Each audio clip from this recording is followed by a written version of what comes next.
أشهد أن لا إله إلا الله وحده لا شريك له وأشهد أن محمدا عبده ورسوله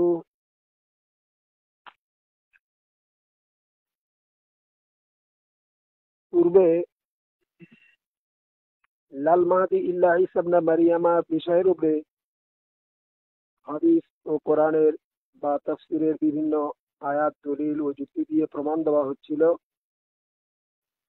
যে ঈসা এবং ইমাম মাহদি একজন ব্যক্তি, যিনি ইমাম মাহদি আলাইহিস সালাতু ওয়াস সালাম আসবেন আল্লাহ এবং রাসূলুল্লাহ সাল্লাল্লাহু আলাইহি ওয়াসাল্লামের ভবিষ্যৎবাণী অনুযায়ী তার একটি গুণবাচক নাম হবে ঈসা।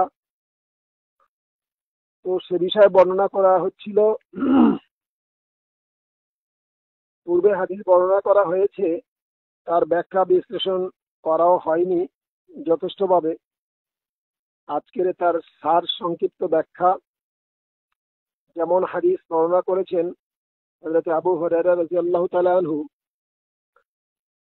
عن أبي هريرة رضي الله تعالى عنه قال قال رسول الله صلى الله عليه وسلم والذي نفسي بيده لا يوشكن أن ينزل فيكم ابن مريم حكما مقسطا ويقصر الصليب ويقتل الخنزير ويزع الجزية ويفيض المال حتى لا يقبله أحد। অর্থাৎ হযরত আবু হুরায়রা রাদিয়াল্লাহু তাআলা আনহু বর্ণনা করেন, হযরত রাসূলুল্লাহ সাল্লাল্লাহু আলাইহি ওয়াসাল্লাম বলেন, ওই সত্তার শপথ যার হাতে আমার জীবন, তোমাদের মধ্যে যারা জীবিত থাকবে অচিরেই তারা দেখতে পাবে অবশ্যই তোমাদের মধ্যে নাযিল হবে ইবনে মারিয়াম ন্যায় বিচারক রূপে, অথবা তিনি ক্রুশীয় মতবাদ খণ্ডন করবেন এবং ইসলামের বিরুদ্ধে অশ্লীল মতবাদগুলি আধ্যাত্মিক জ্ঞানের দ্বারা নিধন করবেন এবং ধর্মযুদ্ধ রহিত করবেন, এবং তিনি আধ্যাত্মিক জ্ঞান এত বেশি পরিমাণে বিতরণ করবেন যে সেই জ্ঞান ধারণ করার মতো ক্ষমতা সম্পন্ন দ্বিতীয় ব্যক্তি পৃথিবীতে থাকবে না। হাদিসটি এসেছে সহিহাইনে। তো সহিহ মুসলিম শরীফের প্রথম খণ্ড 87 পৃষ্ঠা, দেওবন্দ ছাপা, বাবু নজুলু ঈসা ইবনে মারিয়ামা, এবং বুখারী বাবু নুজুলু ঈসা ইবনে মারিয়ামা প্রথম খণ্ড 490 পৃষ্ঠা, দেওবন্দ ছাপা। এখানে উক্ত হাদিসের শব্দ আছে ফায়াকসিরু সালিবা। এই ফায়াকসিরু সালিবা শব্দের অর্থ বিরুদ্ধবাদীরা বলেন যে হযরত ঈসা আলাইহিস সালাতু ওয়াস সালাম এসে খ্রিস্টানদের ক্রুশ ভেঙে ফেলবেন। মানে বাহ্যিক অর্থটা তারা করেন। তো খ্রিস্টানদের ক্রুশগুলি যদি ডাইরেক্ট মানে এরূপ অর্থ ধরা হয়, তাহলে একজন নবীর ডিউটি হবে গির্জা থেকে শুরু করে খ্রিস্টানদের যত জায়গায় ক্রুশ আছে ভেঙে ভেঙে বেড়ানো। তাহলে সব ক্রুশ কি ভেঙে ফেলা তার পক্ষে সম্ভব হবে? দেখা যাক, হয়তো তাদের গির্জায় যে ক্রুশগুলি আছে বা ঘরে রাস্তায় বিভিন্ন জায়গায় ক্রুশগুলি টাঙানো থাকে বা লটকানো থাকে, সেগুলি হয়তো ভেঙে ফেলা কঠিন হলেও সম্ভব। কিন্তু খ্রিস্টান মহিলাদের গলায় হারের সাথে যে ক্রুশগুলি ঝুলছে, তাহলে কি সেই মেয়েদের জামার মধ্যে হাত ঢুকিয়ে গলার চেনগুলি ছিঁড়ে নিয়ে ক্রুশগুলি ভেঙে ফেলবে কি? একজন নবীর পক্ষে কি এটা সম্ভব? হয়তো বর্তমান মৌলবীদের পক্ষে সম্ভব হতে পারে, কারণ তারা অনেক কিছু করতে পারে। কারণ যাদের সম্পর্কে রাসূলুল্লাহ সাল্লাল্লাহু আলাইহি ওয়াসাল্লাম বলেছেন যে উলামাউহুম শাররুম মান তাহতা মিন আদিনিস সামায়ে, এই যুগের এই আখেরি জামানার আলেমরা হবে আকাশের নিচে পৃথিবীর উপরিভাগে সব থেকে নিকৃষ্টতম জীব, মানে শুয়োর কুকুরের থেকেও খারাপ। এটা আমরা বলছি না, রাসূলুল্লাহ সাল্লাল্লাহু আলাইহি ওয়াসাল্লাম বলেছেন। হাদিসটি মিশকাত শরীফে কিতাবুল ইলমের অধ্যায়ে বর্ণিত হয়েছে। তো যার ফলে এই জঘন্য প্রকৃতির মৌলবাদ যাজক বর্গরা এই জঘন্য অর্থগুলো করেন যে তিনি এসে ক্রুশগুলি ভেঙে ফেলবেন। একবারও খেয়াল করেননি যে ক্রুশ একটা ভাঙলে তো ভাঙা হবে না, সমস্ত ক্রুশগুলি ভাঙতে হবে। তাহলে শুধু বাহ্যিকভাবে যদি এর অর্থটা ধরা হয়, তাহলে ঘরে লটকানো বা গির্জায় লটকানো বা গির্জার উপরে যেগুলো ক্রুশ টাঙিয়ে দেওয়া সেগুলো না ভেঙে ফেলা সম্ভব হবে, কিন্তু এই যে মেয়েদের কাছে যে ক্রুশগুলি থাকে, অনেকে ইচ্ছা করে হারের সঙ্গে ক্রুশ, মানে সে সোনার করে, কেউ রূপোর করে, কেউ এমনি করে গলায় টাঙিয়ে রাখে, সে ক্রুশগুলি কিভাবে ভাঙবে? ঈসার পক্ষে সম্ভব নয়। অর্থাৎ মোহাম্মদী ঈসা যিনি আসবেন তিনি এটা করতে পারবেন না, এটা সম্ভব নয়। এর আধ্যাত্মিক অর্থ হলো ক্রুশীয় মতবাদ খণ্ডন করবেন।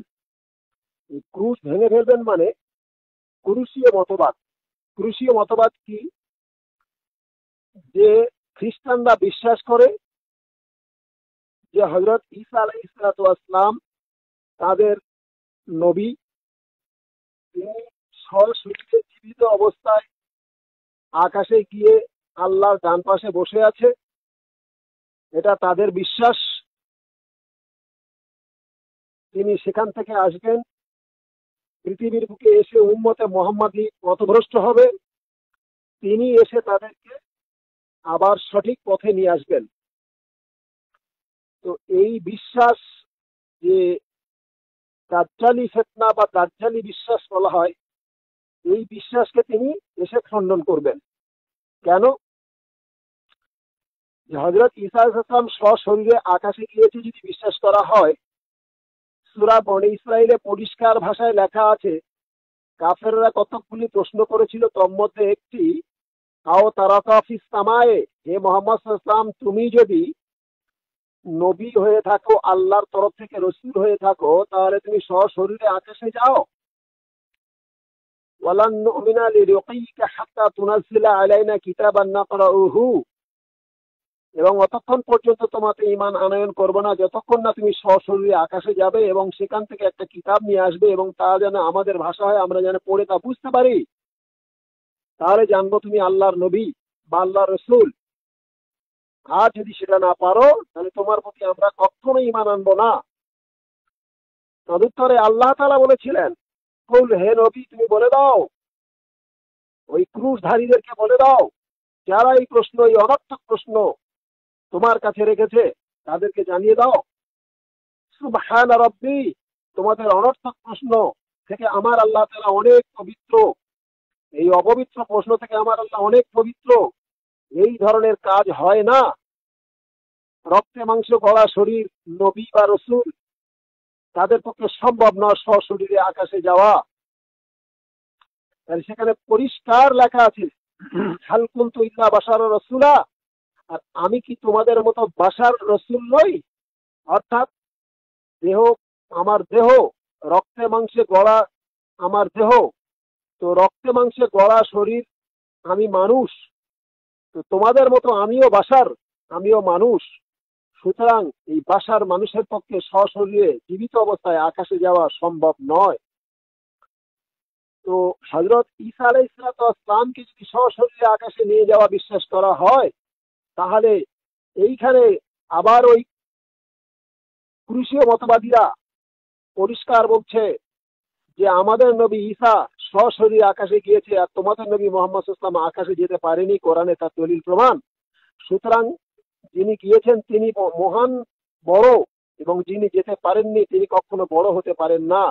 নাউজুবিল্লাহ।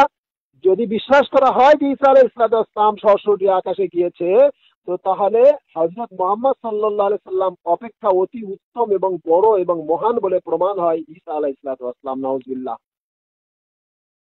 এই সকল মৌলবাদ যাজক বর্গরা একবারও চিন্তা করলো না, কোরআন নিয়ে একবার গবেষণা করলো না, কোরআন আয়াতের দিকে একবারও খেয়াল করলো না যে আমরা কত বড় ভুল বিশ্বাস করছি। এটা যে খ্রিস্টানদের বিশ্বাস, দাজ্জালদের বিশ্বাস, এটা যে দাজ্জালি ফিতনা, এ সম্পর্কে তারা একবারও চিন্তা করেনি। পরবর্তী শব্দ আছে ওয়াক্তুল খিনসিয়া, এর বাহ্যিক অর্থ করেছেন এই সমস্ত ধর্মের যাজকরা যে ঈসা নবী এসে পৃথিবীর সব শুকরগুলো হত্যা করবেন। প্রিয় শ্রোতা মণ্ডলী, একবার ঠান্ডা মাথায় চিন্তা করত, আল্লাহ তাআলার পক্ষ থেকে একজন নবী এসে পৃথিবীর সমস্ত নোংরা জায়গায় ঘুরে ঘুরে শুকরগুলি খুঁজে খুঁজে কেটে কেটে বেড়াবে। এটাও কি সম্ভব? একজন নবীর কাজ, একজন নবীর ডিউটি কি এটাই যে পৃথিবীতে এসে শুকর হত্যা করা? শুকর কোনো ভালো জায়গা থাকে? অফিস আদালতের চেয়ারে বসে থাকে কি শুকর? না মসজিদ মাদ্রাসার মধ্যে শুকরগুলি থাকে? শুকর থাকে নোংরা জায়গায়। সেই সকল নোংরা জায়গায় গিয়ে একজন নবী শুকরগুলি খুঁজবে আর তরবারি দিয়ে তাদেরকে কেটে কেটে কেটে কেটে বেড়াবে। কোটি কোটি শুকর পৃথিবীতে আছে। এটা নবীর ডিউটি? এটা আল্লাহ তাআলা একজন নবীর ডিউটি দেবেন? এই ধরনের চিন্তা ভাবনা যারা করে তারা কত বড় ধরনের গর্ধব এবং তাদের মস্তিষ্ক নষ্ট হয়ে গিয়েছে। তো বর্তমান মৌলবীদের দ্বারা এ কাজ অতি সহজ হতে পারে, কিন্তু একজন নবী তো দূরের কথা, কোনো একজন সাধারণ ভালো মানুষের পক্ষে এ কাজ করা কখনো সম্ভব নয়। তৃতীয়ত শব্দ আছে হাদিসের, উক্ত হাদিসে ওয়ায়াজাউল হারবা। ওয়ায়াজাউল হারবা শব্দের যারা বাহ্যিক অর্থ করেছেন বা পরিষ্কার অর্থ আছে যে ধর্মযুদ্ধ রহিত করবেন, অর্থাৎ যিনি আসবেন সে ইমাম মাহাদি বলেন বা প্রতিষ্ঠিত মসিহ ঈসা বলেন, তিনি এসে ধর্মযুদ্ধ রহিত করে দেবেন। ধর্ম নিয়ে আর কোনো যুদ্ধ হবে না, না তরবারির যুদ্ধ, না বন্দুক যুদ্ধ, না কামান গোলার যুদ্ধ। অ্যাকচুয়ালি ধর্ম নিয়ে আর কোনো যুদ্ধ হবে না। এই ধর্মীয় যুদ্ধ পূর্বে ছিল, মুহাম্মদ সাল্লাল্লাহু আলাইহি ওয়াসাল্লামের জামানায় বা তার পরের যুগে চলে আসছিল, কিন্তু হাদিসে ভবিষ্যৎবাণী আছে। রাসূলুল্লাহ সাল্লাল্লাহু আলাইহি সাল্লাম বলেছেন যে ঈসার যুগে অর্থাৎ ইমাম মাহাদির যুগে, ওই সময় তিনি যখন আসবেন, তিনি এসে এই ধর্মযুদ্ধ যেটা জায়েজ ছিল, হালাল ছিল এবং আবশ্যকীয় কিয়তা ছিল, তো সেই যুদ্ধকে তিনি রহিত করবেন, মনসুখ করে দেবেন। ধর্ম নিয়ে আর যুদ্ধ হবে না। তার কারণ তখন তরবারি নিয়ে যুদ্ধ হতো এবং যুদ্ধের ময়দানে যুদ্ধ হতো। এপারের যোদ্ধা ওপারের যোদ্ধা একে অপরের প্রতি তীর বর্ষা নিক্ষেপ করতো বা তরবারি মারত, তাহলে যুদ্ধকারীরা আহত হতো বা নিহত হতো, তাদেরও হতো এদেরও হতো। কিন্তু বর্তমান যদি যুদ্ধ হয়, সেই যুদ্ধে যখন বড় বড় বোম, অ্যাটম বোম, পরমাণু বোম পড়বে, তো যোদ্ধাকারীরা মরবে না, মরবে বেশিরভাগ সাধারণ মানুষ। শুধু তাই নয়, নারী পুরুষ নির্বিশেষে কচি কচি বাচ্চা, বালক বালিকা, তারা হাজার হাজার লক্ষ লক্ষ কোটি কোটি কচি কচি শিশুরা পর্যন্ত হত্যা হয়ে যাবে। এর দায়ী কারা হবে? ধর্ম নিয়ে যুদ্ধ করতে গিয়ে যদি কচি কচি শিশুদের প্রাণ দিতে হয়, এই কচি শিশুদের, বালক বালিকাদের হত্যা হওয়ার দায়িত্ব কারা জবাব দেবে? তাই এই যুগে যেমন এটা সম্ভব নয়, যদি কেউ অন্যায় করে এই ধরনের যুদ্ধ, রাষ্ট্রীয় যুদ্ধ হয়, সেটা অন্য কথা, প্রত্যেকের তো পাপ হবে এবং সেটা প্রত্যেকেই খোদার কাছে আপনার দায়িত্বশীল হতে হবে। কিন্তু আল্লাহ বা আল্লাহ রসুল সাল্লাল্লাহু আলাইহি সাল্লাম কখনো এই ধরনের কথা বলতে পারেন না যে ইমাম মাহদি এসে বা ঈসা আলাইহিস সালাম এসে তিনি ধর্মযুদ্ধ করবেন আর সেই সময় এক ধার থেকে মেরে মেরে যাবেন। তো এখন যদি ধর্ম নিয়ে যুদ্ধ হয়, তরবারি যুদ্ধ তো হবেই না, পক্ষান্তর যুদ্ধ হবে অ্যাটম যুদ্ধ, পরমাণু যুদ্ধ। পৃথিবী ধ্বংস হয়ে যাবে, পৃথিবীর সমস্ত জীব ধ্বংস হয়ে যাবে। মানুষে মানুষে লড়াই করতে গিয়ে কুকুর, বেড়াল, গাধা, গরু, উট, ছাগল, হাঁস, মুরগি, পশু পাখি, গাছপালা ইত্যাদি কোটি কোটি প্রাণ ধ্বংস হবে। তো এর দায়িত্ব কারা নেবে? তাহলে হাদিসে এই কারণে রাসূলুল্লাহ সাল্লাল্লাহু আলাইহি ওয়াসাল্লাম কে আল্লাহ তাআলা জানিয়ে দিয়েছিলেন, তাকে যে এলেম গায়েব যতটুকু দেওয়া হয়েছিল, তিনি সেই এলেমের মাধ্যমে তিনি বলেছেন, তিনি ভবিষ্যৎবাণী করেছেন যে ওয়ায়াজাউল হারবা, অর্থাৎ ওই যুগে ইমাম মাহদী আলাইহিস সালাতু ওয়াস সালাম বা প্রতিষ্ঠিত মসিহ তিনি এসে ধর্মযুদ্ধ রহিত করবেন। অথচ বর্তমান যুগের এই মৌলবাদী সম্প্রদায় এরা বিভিন্ন ধর্মসভায় বক্তব্য দিয়ে বেড়াচ্ছেন যে হযরত ঈসা আলাইহিস সালাতু ওয়াস সালাম এসে পৃথিবীর সমস্ত ইহুদি খ্রিস্টানদের হত্যা করবেন। অথচ হাদিসে লেখা আছে যে ওয়ায়াসাউল হারবা, সম্পূর্ণ শব্দের হাদিসের বিরুদ্ধে, কোরআনের বিরুদ্ধে তারা বক্তব্য দিয়ে বেড়ান এবং তারা মানুষকে এই ধরনের শিক্ষা দিয়ে বেড়ান। কত বড় নির্বোধ মূর্খ হলে তবে এইরূপ কথা বলতে পারে। কারণ বর্তমান পৃথিবীতে এই ধরনের যুদ্ধ তো দূরের কথা, এই ধরনের কথাগুলো আল্লাহ তাআলা বিশেষ করে বা আল্লাহ রসুল সাল্লাল্লাহু আলাইহি সাল্লাম বলতেই পারেন না। কারণ কত বড় ক্ষতি হবে তিনি আল্লাহ তাআলা জানেন এবং তার রসুল সাল্লাল্লাহু আলাইহি সাল্লামকে আল্লাহ তাআলা জানিয়ে দিয়েছেন। তো যাই হোক, ইয়াজাউল হারবা শব্দের অর্থ হচ্ছে ধর্মযুদ্ধ রহিত করবেন। বর্তমানে যিনি প্রতিষ্ঠিত মাসিহ বা ইমাম মাহদী আলাইহিস সালাতু ওয়াস সালাম বলে দাবি করেছেন, হযরত মির্জা গোলাম আহমদ কাদিয়ানী আলাইহিস সালাতু ওয়াস সালাম, তিনি ধর্মযুদ্ধ রহিত করেছেন। ধর্ম নিয়ে আর যুদ্ধ হবে না। মুখে বিতর্ক খুব বড় জিনিস নয়, চরিত্র আদর্শের মাধ্যমে ধর্ম প্রচার করতে হবে। একজন আহমদী যিনি হবেন, একজন প্রতিষ্ঠিত মাসিহ ঈসাকে মান্যকারী যিনি হবেন, তার আদর্শ এবং তার চরিত্র দেখে শুধু এক আধজন কেন, শত শত নয়, হাজার হাজার না, লক্ষ লক্ষ মানুষ তার পথে ধাবিত হবে, তারা ঈমান আনবে। তো চরিত্র সংশোধনের জন্য তিনি আসবেন, চরিত্র সংশোধন করতে। প্রকৃত ধর্মের আধ্যাত্মিকতা যে নির্জীব হয়ে গিয়েছিল, তিনি এসে সেটা সজীবতা লাভ করবেন।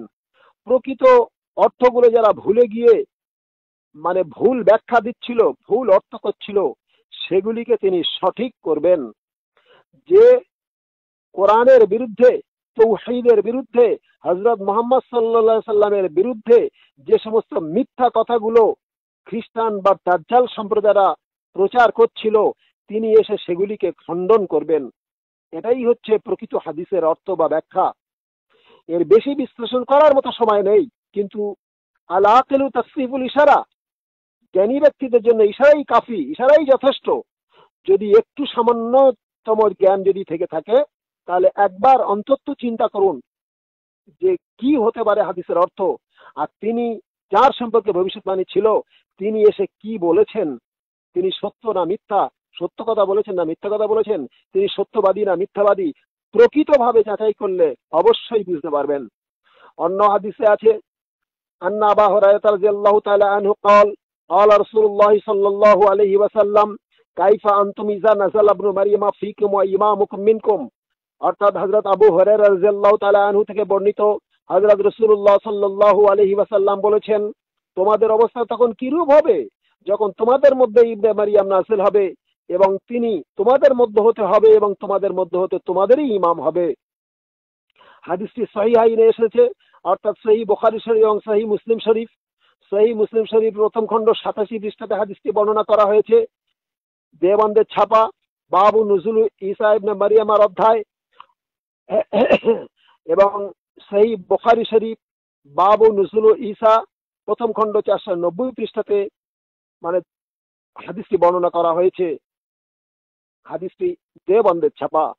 অতএব সহিহ মুসলিম শরীফে একাধিক সনদে একাধিক হাদিস বর্ণিত হয়েছে, যেখানে বলা হয়েছে যে আমাদের মধ্য থেকে ইবনে মারইয়াম নাযিল হবে এবং আমাদের মধ্য থেকে আমাদের ইমাম হবে।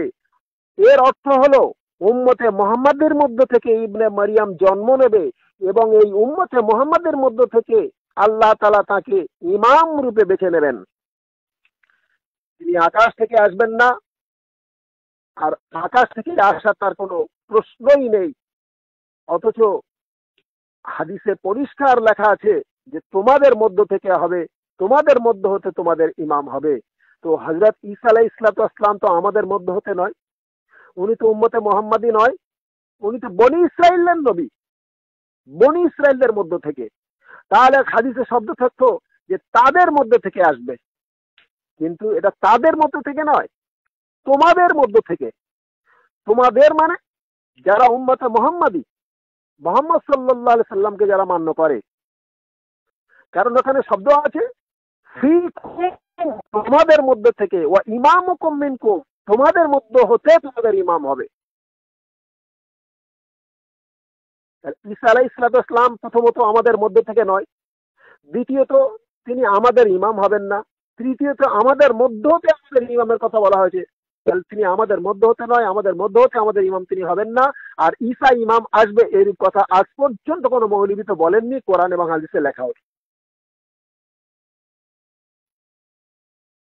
দ্বিতীয়ত,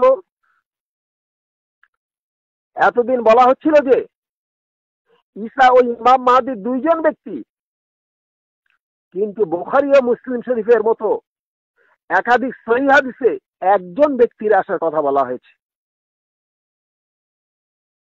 দুইজন ব্যক্তির আসার কথা সেখানে নেই। অতএব লাল মাহদিল্লাহ ঈসা ইবনে মারইয়ামা হাদিসটির সপক্ষে একাধিক সহিহ হাদিস দ্বারা প্রমাণ দেওয়া হলো যে ঈসা ও ইমাম মাহদী দুইজন নয়, বরং একজন। আল্লাহ তাআলা আমাদেরকে বুঝবার তৌফিক দিক, আমরা যেন কোরআন এবং সহিহ হাদিসের প্রকৃত অর্থ বুঝে সঠিকভাবে আমল করতে পারি। ওয়া আখিরি দাওয়ানা আনিল হামদুলিল্লাহি রাব্বিল আলামিন।